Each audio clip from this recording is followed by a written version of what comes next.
নাম হয়েছে খাজা গিয়াসউদ্দিন, তার ছেলেকে ডাকো খাজা মাইনুদ্দিনকে ডাকো।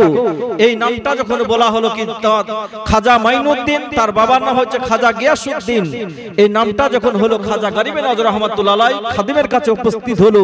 আর খাদিম বলছেন কি যাও, আর তোমাকে বাধা দিব না, নবী রওজার কাছে চলে যাও, নবী তোমাকে যেটা কথা বলবে সেই কথা মোতাবেক তোমাকে কাজ করতে হবে। নবী আমার খাজা গরিবে নওয়াজ রাহমাতুল্লাহ আলাইহিকে ভারতের জমিনে নিযুক্ত করলেন, ডিউটি দিলেন কি তোমাকে চাকরি করতে হবে, ভারতের জমিনে চলে যাও। ভারতের মাটিতে যাওয়ার পর আজকে রাজস্থান বলে একটি জায়গা, সেই জায়গাতে আজমির শরীফে তোমাকে বসবাস করতে হবে, আর সেখানে ইসলামের আলোটা ছড়াতে হবে। জোরে বলুন সুবহানাল্লাহ। এই যে আজ মদিনা থেকে আজমির শরীফ আসছেন, এই অনেক ঘটনা আছে বাপ, অনেক শুনতে পাবেন, কিছু মাগরিবের পর থেকে শুনতে পারেন, অধিকার জীবনী নয়। আমি নবী মুস্তাফার কিছু একটু জীবনে আধ ঘন্টা ইনশাআল্লাহ আপনাদের সম্মুখে তুলে ধরব। তো বেরাদার, এরকম ইতিহাস পাওয়া যায়, যেমন লাইলি আর মজনুর ঘটনাতে পাওয়া যায়। লাইলি আর মজনু, লাইলি মজনুকে অত্যন্ত ভালোবাসত, মজনু লাইলিকে অত্যন্ত ভালোবাসত। তো লাইলি কিন্তু হালুয়া তৈরি করেছে মজনুর জন্য। একজন ব্যক্তিকে বলে যাও এই হালুয়াটা মজনুকে দিয়ে দিবে। আসার পর যখন ডাক দিল তো হাজারো মজনু উপস্থিত। যে ব্যক্তি হালুয়া নিয়ে গেছে ওই ব্যক্তি পেরেশান, আমি মজনু কোন ব্যক্তি, প্রকৃতি যে মজনু, আসলে যে মজনু, ওকে তো আমি চিনতে পারছি না গো। তো যার পর বললো লাইলিকে কি মজনুকে তো আমি চিনতে পারছি না, অনেকজন উপস্থিত হয়েছে একই নামে। তো বলো গা কি আমি যেমন ওর জন্য মহব্বতে হালুয়া তৈরি করে পাঠাচ্ছি, আমার মহব্বতে লাইলির মহব্বতে মজনু যে হবে তার কাছে গোশত চাও গা, শরীরের গোশত চাও। যখন যাওয়ার পর বলা হলো কি যেই ব্যক্তি প্রকৃতি মজনু লাইলিকে ভালোবাসে সেই ব্যক্তি তুমি এক প্লেট গোশত দাও, লাইলি চেয়েছে। তখন সবাই আপন আপন চলে যেতে আরম্ভ করেছে। প্রকৃতি যে লাইলি, এই প্রকৃতি যে মজনু, সে শরীর থেকে গোশত দেওয়ার জন্য প্রস্তুত হয়ে গেছে, আর তাকেই দেওয়া হলো হালুয়ার প্লেটটা। তো বেরাদার, আসল আর নকল চিনতে পারা যাবে। তো বেরাদার, নবীর আশিক ও মহব্বত, যারা নবীকে ভালোবাসে তারা নবীর জন্য যে কাজটা করতে বলবে সেটাই করবে। আর যারা হচ্ছে আগাছা, যারা নবীর মহব্বতে যে কাজটা করতে বলবে ওরা আগে ওটা খুঁজবে কোনটা শিরক আর বেদাত, ওরা অন্য কিছু আর পাইবে না, ওরা শিরক আর বেদাত খুঁজতে থাকবে বাপ। তো ওই সমস্ত আগাছার কাছ থেকে আমাদেরকে দূরে থাকতে হবে, ওদের সঙ্গে উঠা বসা কথা বলা বন্ধ রাখতে হবে মুসলমান, কারণ এই আগাছাতে জমিকে খারাপ করে দেয় বাপ। তো বেরাদার, ওই সমস্ত ব্যক্তিদের কাছ থেকে একটু দূরে থাকতে হবে। আল্লাহ পাক রব্বুল আলামিন পবিত্র কোরআন শরীফের ভিতরে বলেছেন মা তাকুমুন ওয়া আল্লামাকা মা লাম তাকুন তালাম, হাবিব আপনাকে সব কিছু শিখিয়ে আমি দিয়েছি। নবী আল্লাহ পাক রব্বুল আলামিন বলে বন্ধু আপনাকে আমি সব কিছু শিখিয়ে দিয়েছি। আল্লাহ পাক রব্বুল আলামিন নবীকে সমস্ত জিনিস শিখিয়ে দিয়েছে, কোনো জিনিস বাকি আছে তা নাই। অনেকজন ব্যক্তি বলে শুনতে পাওয়া যায় কি নবী বাংলা ভাষা জানতেন না। নবী বাংলা ভাষা জানতে, যে পাগল আর কি বলে, বলে পাগলে কি ছাগলে কি, পাগলে কি আর কি না বলে, আর ছাগলে কি না খায়। এই পাগল ধরেন ওর মাথার ব্রেনটার তার কেটে গেছে, ওকে চিকিৎসা করার জন্য ব্যাঙ্গালোর নিয়ে যাওয়ার দরকার। তো বেরাদার, যত রকমের পৃথিবীতে ভাষা আছে নবী আমার সব ভাষা জানতেন, আল্লাহ পাক শিখিয়ে দিয়েছেন। কারণ নবী আমার পিপিলিকার ভাষা জানতেন, নবী একটা হরিণের ভাষা জানতেন, নবী গাছের সঙ্গে কথা বলেছেন, নবী মাছের সঙ্গে কথা বলেছেন, নবী জন্তুর সঙ্গে কথা বলেছেন, নবী সমস্ত জিনিসের সঙ্গে কথা বলেছেন, মৌমাছির সঙ্গে কথা বলেছেন, মৌমাছির ভাষা নবী জানতেন। নবী আমার নবীর ভাষা মৌমাছি জানতে পারত, মৌমাছির ভাষা নবী জানতে পারত। তো বেরাদার, সমস্ত ভাষা নবী আমার জানতেন, এই ভাষা আল্লাহ পাক শিখিয়ে দিয়েছেন নবীকে। কিন্তু এই পাগলেরা ভাবছে নবী ইংরেজি ভাষা হয়তো জানে না, সেই টাইমে তো ইংরেজি ভাষা ছিল না। কি হিন্দি ভাষা ছিল না, আরবি ভাষাটা ছিল, তাহলে আরবিটাই জানে শুধু, কিন্তু জানে না কি নবীকে আল্লাহ পাক সমস্ত জিনিস শিখিয়ে নবীকে পৃথিবীর বুকে পাঠালছে। এ পাগলদের সেটা জানা নাই খো। আল্লাহ পাক সমস্ত জ্ঞান সমস্ত বুদ্ধি আল্লাহ পাক নবীকে শিখিয়ে পৃথিবীর জমিনে বাপ পাঠালছেন।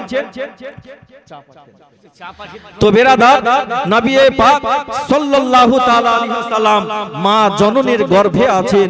মায়ের মা হযরতে মা আমিনা রাদিয়াল্লাহু তাআলা আনহার গর্ভে আছেন। আমার মায়েরা, আমার মায়েদের, আমাদের বাড়িতে মা বোন আছে বাপ, বেয়াদবি নয়, বুঝাবার জন্য আমার মায়েদের যখন 1 মাস 2 মাস 6 মাস 7 মাস হয় একটু উঁচু হয়, কিন্তু মা আমিনা রাদিয়াল্লাহু তাআলা আনহা বলেন আমার গর্ভে শিশু নবী, আমার সন্তান আছে, কিন্তু আমি বুঝতে পারি না, অনুভব করতে পারি না গো। আমি চলাফেরা করি রাস্তাঘাটে, অনুভব করতে পারি না, কিন্তু মাসে একটা করে আল্লাহর ফেরেশতা আসে এবং নবীগণের বিবিগণ আসার পর মাসে আসার পর সুসংবাদ জানায় কে হো আমিনা, তোমার গর্ভে শেষ পয়গম্বর আছে, শেষ নবী আছে, তোমাকে শরীরের একটু যত্ন নিতে হবে, শরীরের একটু হেফাজত করতে হবে। তোমার গর্ভে দুনিয়ার কোনো সাধারণ সন্তান নয়, তোমার গর্ভে শেষ নবী আছে, শেষ পয়গম্বর আছে। এই জীবনে একটু আধ ঘন্টা করব ইনশাআল্লাহ, বক্তা আসার পর পূর্বে পর্যন্ত, তারপর ইনশাআল্লাহ আমার বক্তব্য বৃদ্ধি করব। একবার দুরূদ পেশ করুন, আল্লাহুম্মা সাল্লি আলা মাওলানা ওয়ালা আলে জিন্দাবাদ জিন্দাবাদ, আলা হযরত জিন্দাবাদ, আলা হযরত জিন্দাবাদ। যাহার প্রেমে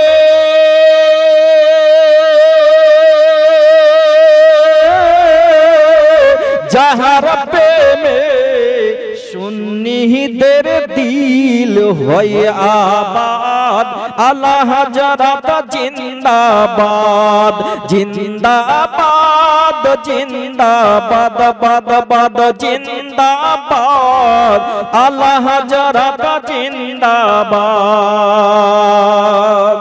আলা হযরতের শানে মানকাবাত পড়া হয়, আরো অনেক আছে বাপ।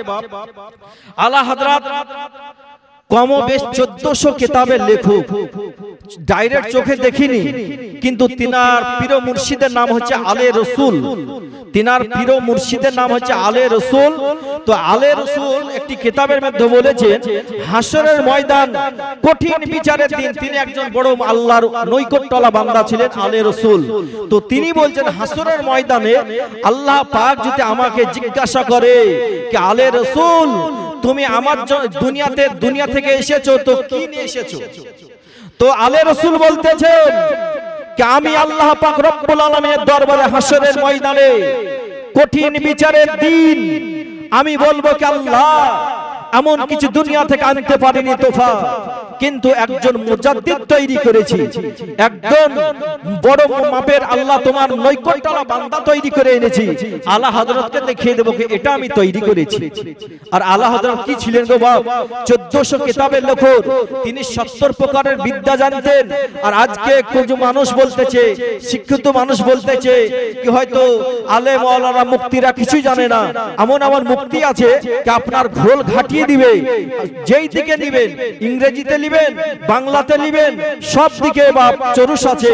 এরকম সুন্নি জামাতের মুক্তিগণ উপস্থিত আছে, টাইগার হিসাবে বাংলার জমিনে বসবাস করছেন।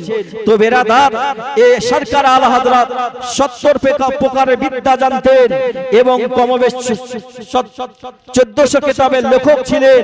এই সরকার আলা হযরত নামে একটা ভারতের জমিনে ট্রেন পর্যন্ত চলছে গো, আলা হযরত এক্সপ্রেস, আলা হযরতের নামে ট্রেন চলছে।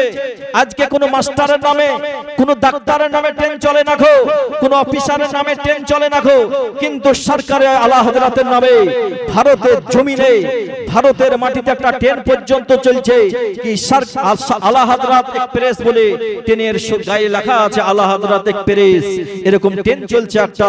এই ঘটনা আছে, ট্রেনটা এমনি চলতে লাগে না, আলা হযরতের অনুমতি ছাড়া ট্রেন ছেড়ে চলো, কিন্তু ড্রাইভার নিয়ে যেতে পারেনি। আলা হযরত ট্রেনের উপর চেপেছিলেন, তারপর ট্রেন চলতে আরম্ভ করেছিলেন, পেছাছেও না সামনেও যেছে না। তো বেরাদার, এই আলা হযরত কার নাম? আজকে সমুদ্রতে পানি জাহাজে হজ করতে যাচ্ছিলেন, মায়ের কোলে ছিলেন ছোট্ট বাচ্চা ছেলে, আর হাজি জাহাজের ক্যাপ্টেন বলতেছে তোমরা আপন আপন সবাই কাফন পরিধান করতে লাগো। যেই টাইমে ধরেন পানি জাহাজে হজ করা হতো, হাজিগণ কাফন সঙ্গে করে নিয়ে যেত, কারণ যদি মৃত্যুবরণ হয়ে যায় তাহলে কাফন পরিধান করে ওখানে জানাজা করে শেষ করে দিবে। তো বেরাদার লাশ আনা হতো না, 6 মাসের ব্যাপার। এই কারণে তো আলা হযরত জিজ্ঞাসা করছে, মা সবাই জাহাজের ভিতরে সবাই কান্না করছে, কারণ কি, কিসের জন্য কান্না করতেছে?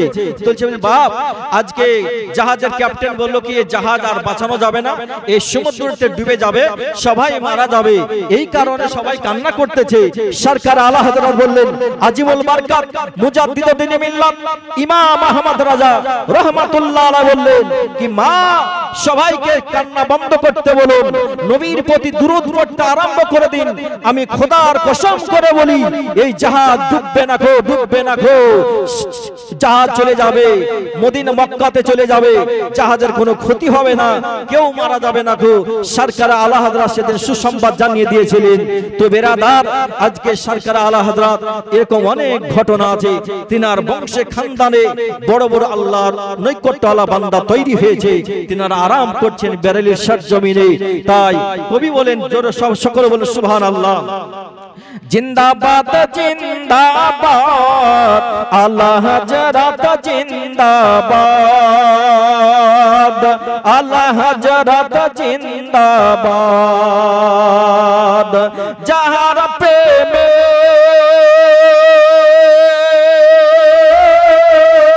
যাহার প্রেমে সুন্নিদের দিল হয় আবাদ, আলা হযরত জিন্দাবাদ।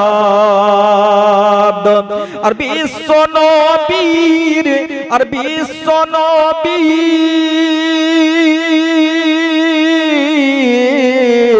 আর বিশ্ব নবীর ফুলের বাগান তোমার দ্বারাই হয় আবাদ, তোমার দ্বারাই হয় আবাদ। আলা হযরত জিন্দাবাদ, আলা হযরত জিন্দাবাদ। জোরে বলো সুবহানাল্লাহ। আলা হযরত খোদার মকবুল, তিনি এক কাদেরি ফুল। দেবন্দি নাসতি বুঝলি না রে, বেরেলির কি সাদ, বেরেলির কি সাদ। জিন্দাবাদ জিন্দাবাদ আলা হযরত জিন্দাবাদ, আলা হযরত জিন্দাবাদ। আলা হযরত যদি নাসিতেন কাফের মুশরিক দেশ ঘিরিত, দেশ ঘিরিত। আশরাফ আলী কাফের হয়ে, আশরাফ আলী কাফের হয়ে রইল বরবাদ, রইল বরবাদ। জিন্দাবাদ জিন্দাবাদ আলা হযরত জিন্দাবাদ, আলা হযরত জিন্দাবাদ। আল্লাহুম্মা সাল্লি আলা মাওলানা মুহাম্মদ।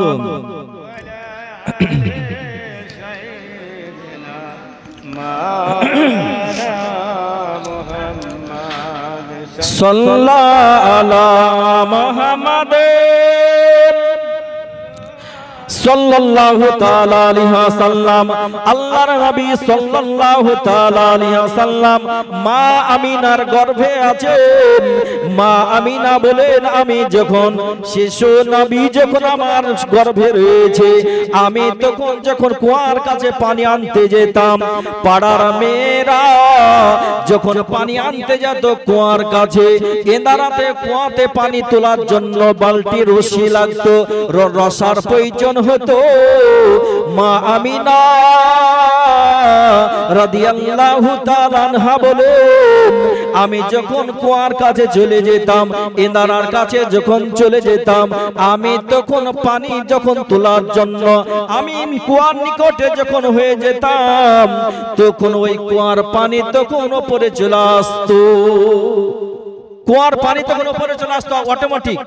মা আমিনা বলেন, আমি ঘোড়াতে পানি তুলতে আমার কুয়া থেকে অসুবিধা হতো না, কোনো রশিরও দরকার হতো না, কোনো বালতিরও প্রয়োজন হতো না।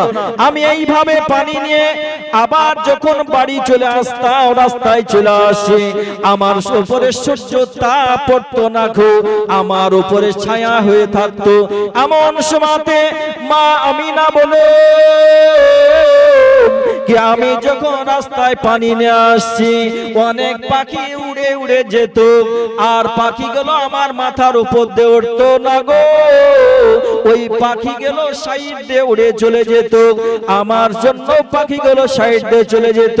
আর পাখি আকাশ থেকে মনে হচ্ছে গুনগুন গুনগুন করে একটা শব্দ আসতো, দেখো দেখো বিশ্ব নবীর মা মা আমিনা রাস্তায় যেতে ওর উপর দিয়ে যেও না, যদি মাথার উপর দিয়ে চলে যাও তাইলে একটা বড় বেদবি হয়ে যাবে।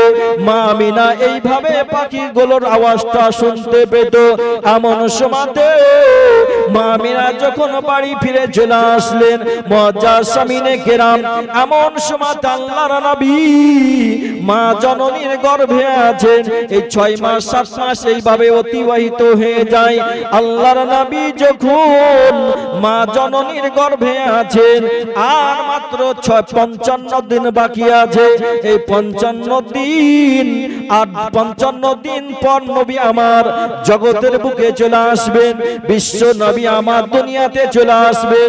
এমন সময়তে মা আমিনা বলেন, এই এমন একটা ঘটনা ঘটেছিল, ওই আব্রাহা বাদশা কাবা শরীফকে ভাঙার জন্য এসেছিল। নবী আমার দুনিয়াতে আসতে 55 দিন বাকি ছিল। আব্রাহা বাদশা কাবাকে ধ্বংস করতে এসেছিল, পারেনি, নিজেই ধ্বংস হয়ে গেছে। যত হাতি ঘোড়া এনেছিল সব ধ্বংস হয়ে গেছে বাপ, আর সৈন্যরা সব মারা গেছিল, আব্রাহা বাদশাও মারা গেছে। ওদিককার ঘটনা বলবো না বাপ। এ মা আমিনা বলেন 55 দিন বাকি আছে।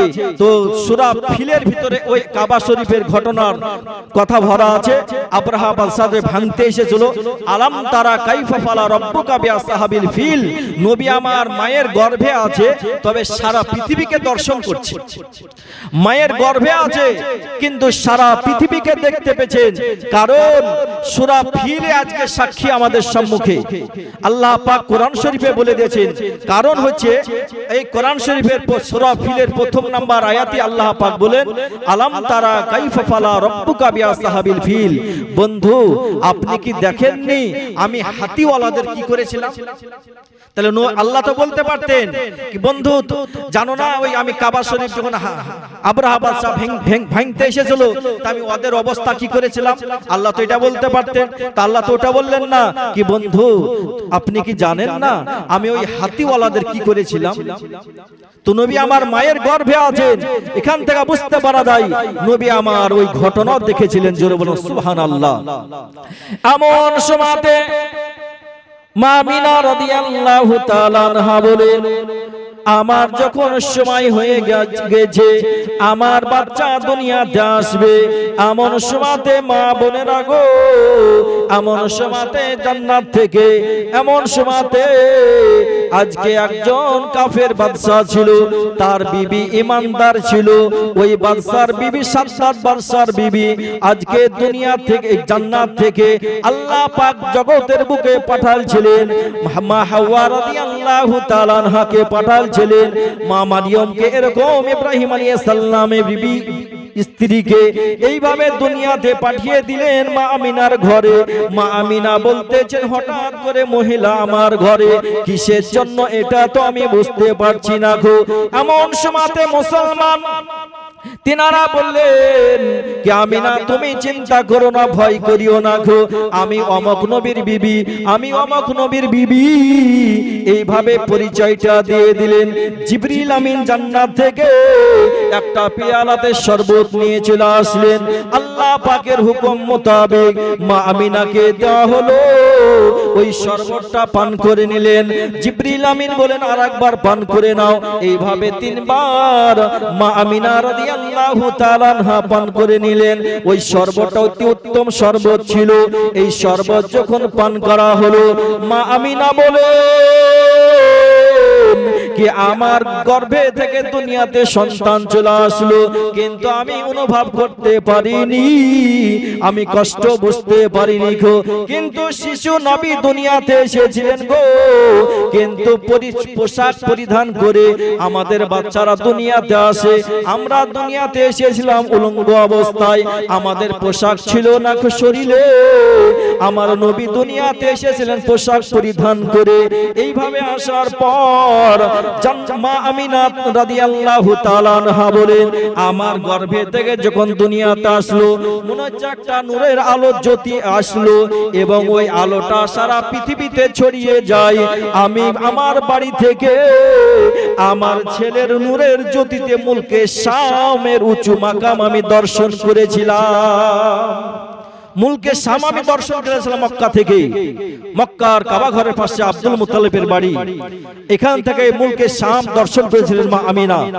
মা আমিনা রাদিয়াল্লাহু তাআলা আনহা এইভাবে সমস্ত দিকে খবর ছড়িয়ে যায়।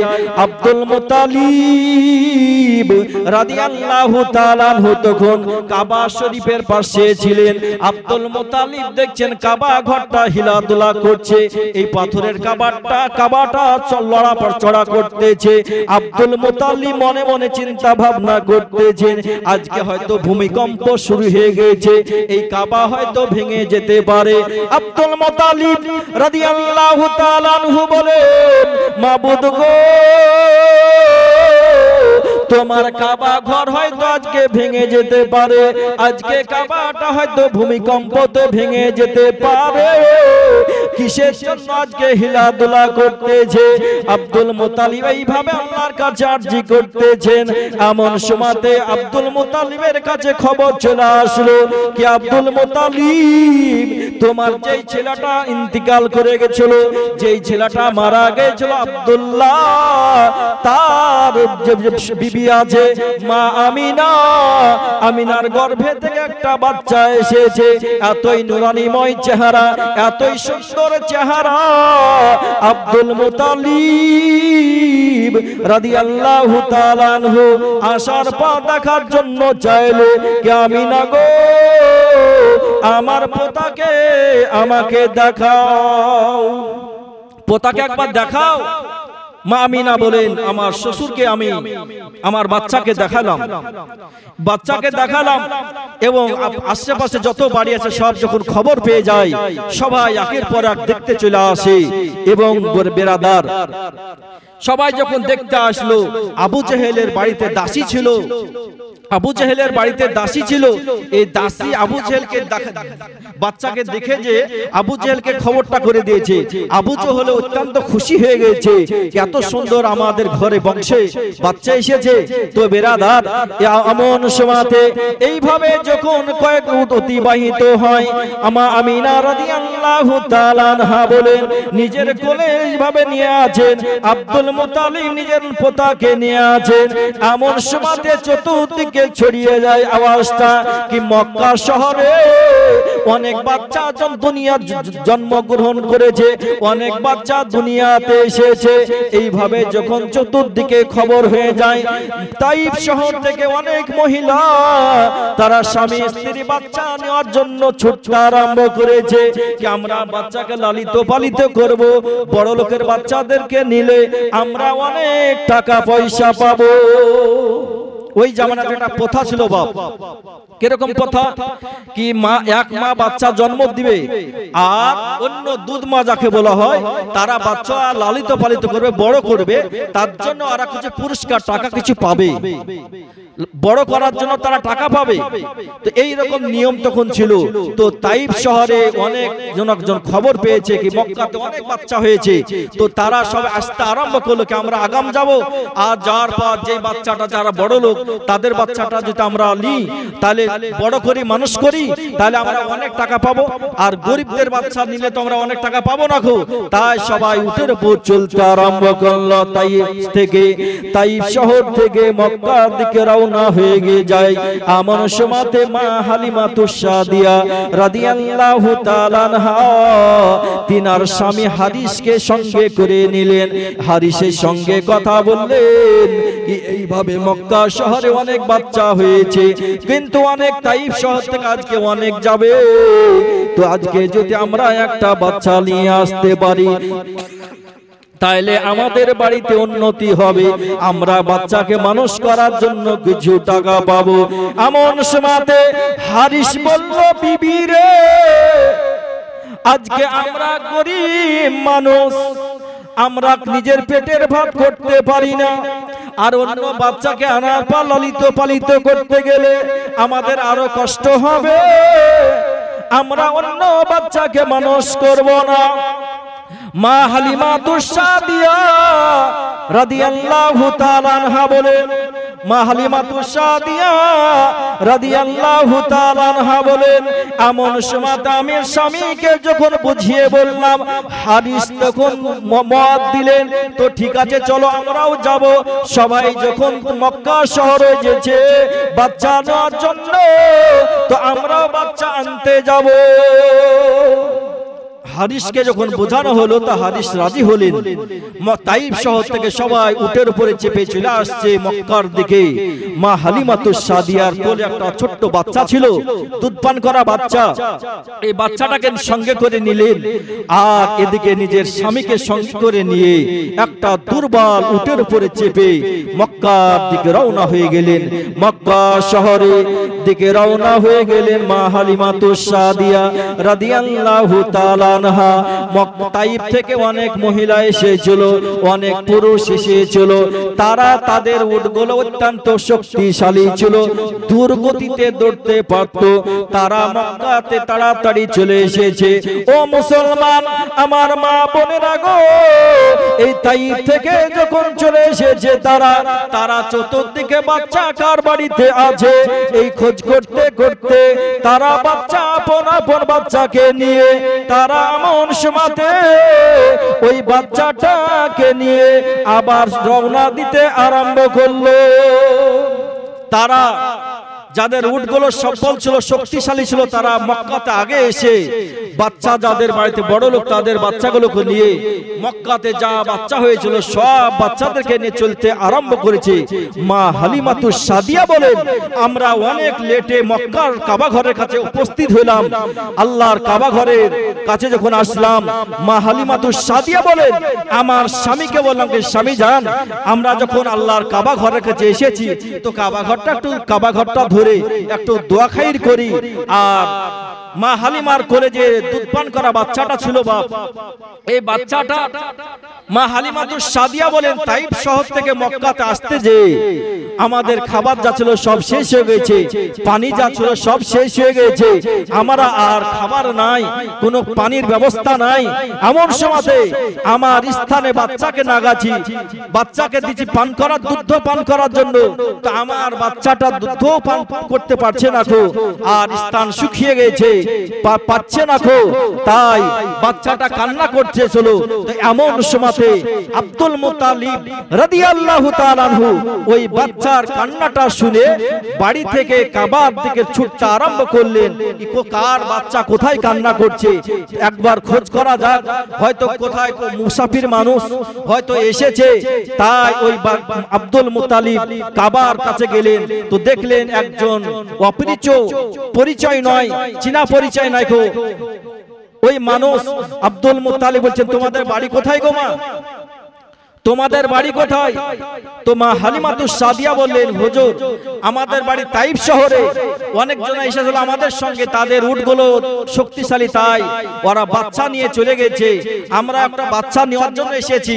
তো আব্দুল মুত্তালিব রাদিয়াল্লাহু তাআলা আনহু বলেন, শোনো মা, তুমি যদি বাচ্চা নাও তো আর তো মক্কা শহরে কারণ সবারই বাচ্চা নিয়ে চলে গেছে, তো আমার বাড়িতে আমার একটা পোতা আছে, তার বাবা নাই গো, বাবা মায়ের গর্ভে যখন আমার পোতা ছিল তখন আমার ছেলে ইন্তিকাল করেছিল, মারা গেছে, তো আমার বাড়িতে আমার একটা পোতা আছে, তো এই পোতাটাকে যদি নিয়ে যাও মানুষ করো, তো আমরা যা পারবো তোমাকে কিছু টাকা পয়সা আমরা দিব। একবার দুশো আল্লাহুম্মা